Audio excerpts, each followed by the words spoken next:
A economia da África consiste no comércio, indústria, agricultura e recursos humanos do continente. Espera-se que a África atinja um PIB combinado de 29 trilhões até 2050. E, apesar de vários países africanos sofrerem em 2020 devido à pandemia Covid-19 e alguns países viram seu PIB diminuir 2,1%, Angola está a ter cada vez mais dificuldades para equilibrar a balança entre as receitas e as despesas. E outros aumentaram 3,4% até o final de 2021, principalmente entre as regiões da África Oriental, que está a ser a região mais resiliente, graças à menor dependência de produtos primários e maior diversificação. Alguns países africanos continuaram no topo, como os países mais ricos de África, sendo que alguns têm maior PIB per capita que Brasil, Turquia, até Rússia. Mas o que esses países fizeram e o que os tornou ricos?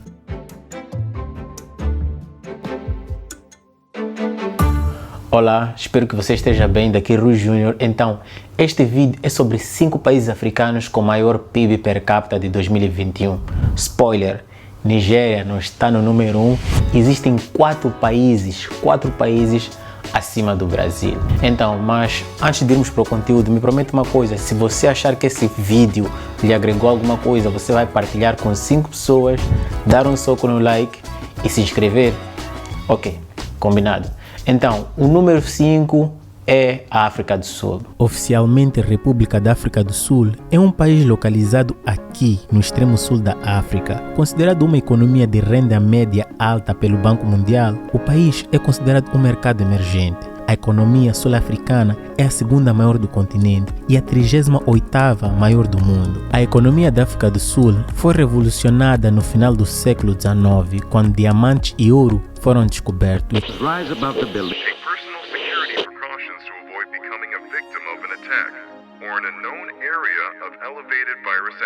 Seguiu-se um amplo investimento de capital estrangeiro e desde a Segunda Guerra Mundial o país estabeleceu uma base de manufatura bem desenvolvida e experimentou taxas de crescimento altamente viáveis, incluindo alguns anos em que sua taxa de crescimento estava entre as mais altas do mundo. Desde o final da década de 1970, entretanto, a África do Sul começou a enfrentar problemas econômicos contínuos, inicialmente porque suas políticas de apartheid levaram muitos países a reter o investimento estrangeiro e a impor sanções comerciais cada vez mais severas contra eles. A economia da África do Sul não se recuperou imediatamente até o início da década de 1990, porque enquanto o apartheid estava a ser desmantelado, os investidores esperavam para ver o que aconteceria. Somente após as eleições democráticas de 1994, o investimento retornou de forma significativa. A África do Sul, pós-apartheid, foi então confrontada com um problema de integrar a maioria antes desprivilegiada e oprimida na economia. E em 1996, o governo criou um plano de 5 anos apelidado de GEAR, Growth, Employment and Redistribution, ou Crescimento, Emprego e Redistribuição, que se concentrava na privatização e na remoção dos controles de câmbio. O GEAR foi apenas moderadamente bem sucedido em alcançar alguns de seus objetivos, mas foi saudado por alguns como estabelecendo uma base importante para o progresso econômico do país. Mas o país é muito dependente da mineração. Em 2019, o país foi o maior produtor mundial de platina, cromo e manganês, o segundo maior produtor mundial de titânio, o 11º maior produtor mundial de ouro, o 7º maior produtor mundial de carvão e 6º maior exportador. E o país é um dos 10 maiores produtores de diamante, e a lista continua. E a agricultura é de grande importância para a África do Sul. Produz uma porção significativa das exportações e contribui muito para a economia doméstica. Entre as principais culturas estão milho, trigo, cana-de-açúcar, sorgo, amendoim, entre outros. E ovelhas, cabras, gado são criados para alimentação e outros produtos também. Embora por décadas a manufatura tenha empregado mais pessoas e produzido uma porção maior do produto interno bruto do que a mineração, o setor de mineração continua a formar o núcleo da economia sul-africana. Sendo assim, a desigualdade permanece no país e o índice de desenvolvimento humano é baixo. E com uma taxa de desemprego quase quase a 40%. E embora muitos estrangeiros venham de Ruanda, Burundi, Eritreia, Moçambique, Somália, a concorrência em empregos, oportunidade de negócios, serviços públicos e habitação leva a uma tensão entre os estrangeiros e as comunidades que os acolhem, e a xenofobia é um grande problema na África do Sul. Com uma população de 59 milhões de habitantes, é o quinto país com maior produto interno bruto per capita do continente africano, que corresponde a nada mais, a nada menos que $5.236. 4. Botsuana, ou República do Botsuana, é um país sem costa marítima que fica aqui na África Austral.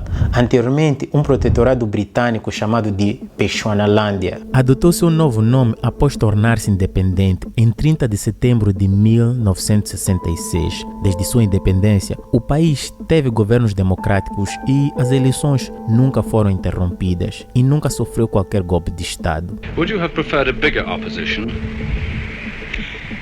I think it's healthy to have an opposition which is effective, because it keeps the government on its toes. Do you feel there's any danger, perhaps, of Bechuanaland becoming a one-party state as a result of this overwhelming victory of yours? Well, we'll never have a one-party state by act of government, but simply by what the electorate itself chooses. But we are not going to sort of pass laws to make ourselves into a one-party state.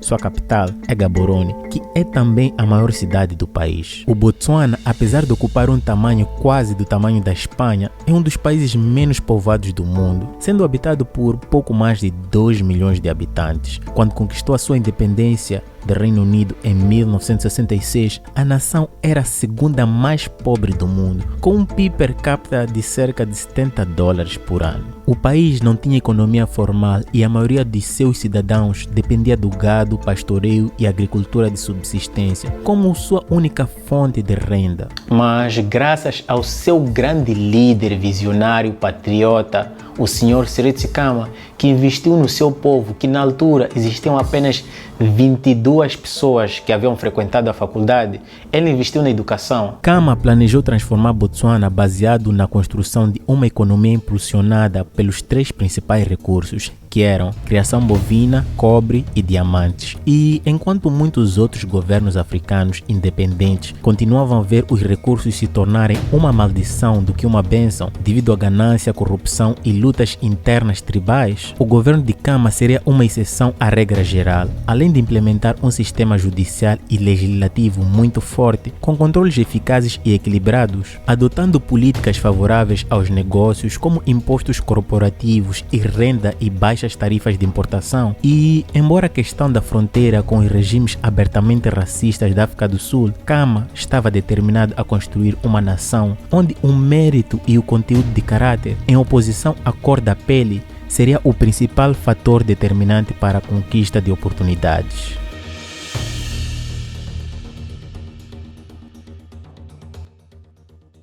Apesar de enfrentar considerável pressão política para substituir os membros estrangeiros do serviço público por nativos ou cidadãos nascidos, independentemente dos níveis de habilidade, o governo de Khama declarou numerosas vezes que continuaria a empregar trabalhadores estrangeiros até a população local ser suficientemente bem educada e qualificada para competir pelo mesmo trabalho. Desde então, o Botsuana transformou-se numa das economias de mais rápido crescimento no continente, com um PIB per capita de cerca de $16,4 mil em 2013, um alto rendimento nacional bruto, o quarto maior da África, dando ao país um padrão de vida modesto. O PIB per capita de Botsuana teve uma grande queda e foi estimado recentemente em $7 mil e ocupa a posição 88 no ranking mundial, acima do Brasil e outros países. E tem um vídeo aqui no canal que eu explico a história da economia de Botsuana e de Sr. Seretse-Khama. Vou deixar na descrição ou aqui nos cards. Então, o número 3, o Gabão, ou República Gabonesa. Oficialmente República Gabonesa, que fica aqui nesta região, os primeiros europeus a chegarem ao Gabão foram os comerciantes portugueses, que deram ao território o nome de Gabão. E a França assumiu o status de protetorado no território em 1839 e ocupou formalmente o Gabão em 1885. Desde sua independência da França em 17 de agosto de 1960, o Gabão foi governado por apenas 3 presidentes. No início de 1990, o Gabão introduziu uma constituição nova e democrática que permitia um processo eleitoral transparente. O Gabão foi também membro não permanente do Conselho de Segurança das Nações Unidas no período de 2010 a 2011. E a pequena densidade populacional, juntamente com abundantes recursos naturais e investimentos privados e estrangeiros, tem ajudado a fazer do Gabão um dos países mais prósperos da região e com um dos maiores IDH da África subsaariana. O Gabão é um país de subsolo muito rico e exporta manganês, petróleo, gás natural, ferro, madeira e outros produtos do seu solo e subsolo desde há muito tempo. E também explora as minas de urânio de Mounana. As receitas do petróleo, que se tornaram importantes a partir dos anos de 1970, têm servido parcialmente para modernizar o país e diversificar a economia gabonesa. De fato, para a população, o único benefício gerado da riqueza do Gabão, de modo que os padrões de vida de muitos gaboneses continuam a ser moderado apesar de um produto nacional bruto por habitante ser relativamente elevado. Os hidrocarbonetos representam a metade do produto nacional bruto. Com uma população de 2,2 milhões de habitantes, é o terceiro país com maior produto interno bruto per capita do continente africano, que corresponde a nada mais e nada menos que $7.785 e ocupa a posição 82 no ranking mundial de 2021, acima de Brasil, Turquia, entre outros. 2. Guiné Equatorial, é aqui onde tem um vice-presidente playboy. Oficialmente, a República da Guiné Equatorial é um país da África Ocidental que fica aqui e foi ocupado primeiramente por quem? Exatamente, mais uma vez, pelos portugueses e mais tarde passou a ser colônia espanhola. E antes da independência, a Guiné Equatorial exportava cacau, café e madeira, principalmente para abastecer o seu governante colonial, a Espanha, mas também para a Alemanha e Reino Unido. Guiné Equatorial tornou-se independente logo depois do confronto entre um grupo de rebeldes os donos da terra, os Bubis, Ibos, contra os espanhóis, que mais tarde, em 12 de outubro de 1968, foi proclamada a independência e foi governado por 10 anos na década de 1970 por Francisco Nguema até 1979, quando sofreu um golpe de estado e foi substituído pelo seu sobrinho, Teodoro Obiang Nguema Mbassongo. Desde meados dos anos de 1990, a Guiné Equatorial tornou-se um dos maiores produtores de petróleo. A partir de 2004, sua produção de petróleo subiu para 360 mil baris por dia, sendo que 2 anos antes produzia apenas 220 mil. Agricultura e pesca também são importantes componentes do produto interno bruto. Mais recentemente, reservas substanciais de gás também foram descobertas. No entanto, a situação macroeconômica e fiscal do país se deteriorou após a queda do preço do petróleo. Com uma população de 1,4 milhões de habitantes, é o segundo país com o maior produto interno bruto per capita do continente africano. Corresponde a $8.000. Já ocupou a posição 69 no ranking mundial e em 2021 ocupa a posição 81 do ranking mundial, acima do Brasil e Turquia, entre outros. No entanto, a riqueza é distribuída de forma muito desigual e poucas pessoas foram beneficiadas com as riquezas do petróleo. O país ocupa a posição 145 no Índice de Desenvolvimento Humano. E em julho de 2014, a Guiné Equatorial passou a fazer parte da comunidade dos países de língua portuguesa, mas ninguém lá fala português. Como você já deve imaginar, até esse momento não passou de interesses políticos. Mas em 2017, as Nações Unidas deixou de designar o país como subdesenvolvido e o levou ao status de país em desenvolvimento. E foi o filho do presidente da Guiné, que é o vice-presidente da Guiné, Teodoro Obiang, que foi recentemente condenado na França. Desvio de fundos públicos, abuso de confiança e corrupção. O filho do presidente da Guiné Equatorial, Teodorin Obiang, que é também vice-presidente do país, foi condenado a 3 anos de prisão com pena suspensa por ter construído de forma fraudulenta um património considerável em França. E também ele esteve no Brasil, onde tinha em sua posse 1,5 milhões de dólares em espécie e relógios avaliados em 14 milhões de dólares. E acabou sendo apreendido no Brasil, mas ele foi embora e, claro, justificou. Disse que o dinheiro era para uma consulta médica e os relógios eram de uso próprio. O federal vai investigar o que a comitiva do vice-presidente da Guiné Equatorial veio fazer no Brasil com uma fortuna não declarada de 16 milhões de dólares. Muito dinheiro. As malas com esse dinheiro todo e os relógios de luxo foram apreendidos no Aeroporto Internacional de Viracopos, em Campinas, interior de São Paulo. Fizeram a inspeção nessas malas e encontraram R$1,5 milhão de dólares em espécie, R$55 mil, além de 21 relógios de luxo. O número 1 é Moçambique, queria eu que fosse. O número 1 é Seychelles, é uma ilha que fica aqui. As Seychelles estavam desabitadas antes de serem encontradas pelos europeus no século XVI. Enfrentou interesses franceses e britânicos concorrentes, até ficar sob o controle britânico total no final do século XIX. E em 1976 teve proclamação da independência do Reino Unido. O país passou por uma sociedade amplamente agrícola para uma economia diversificada baseada no mercado. As plantações foram a principal indústria das Seychelles até 1971. O setor de plantações da economia declinou. Contudo, foi inaugurado o aeroporto internacional e o turismo e a pesca tornaram-se as principais indústrias de Seychelles. Caracterizada pelo rápido crescimento das atividades de serviços no setor público e turismo, de 1976 até 2015, o PIB nominal cresceu quase 7 vezes e a paridade do poder de compra aumentou quase 16 vezes. Desde o final de 2010, o governo tomou medidas para incentivar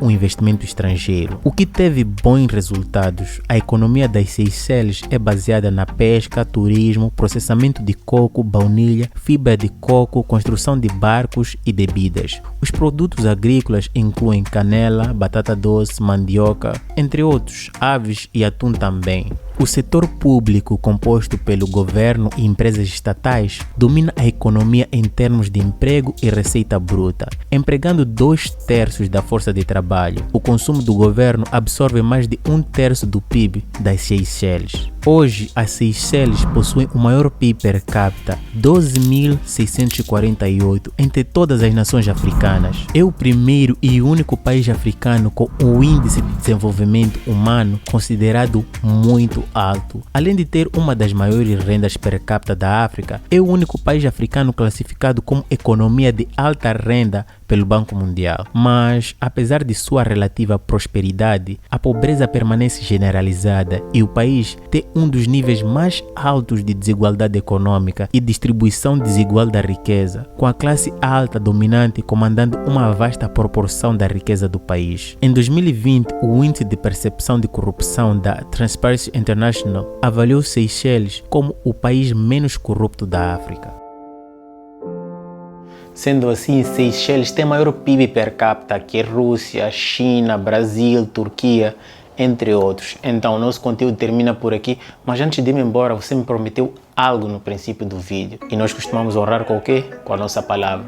Então, compartilhe com 5 pessoas, se inscreva no canal, dê um soco no like e você que caiu aqui de paraquedas, também se inscreva, compartilhe e ative o sininho para ficar dentro de todos os conteúdos do canal.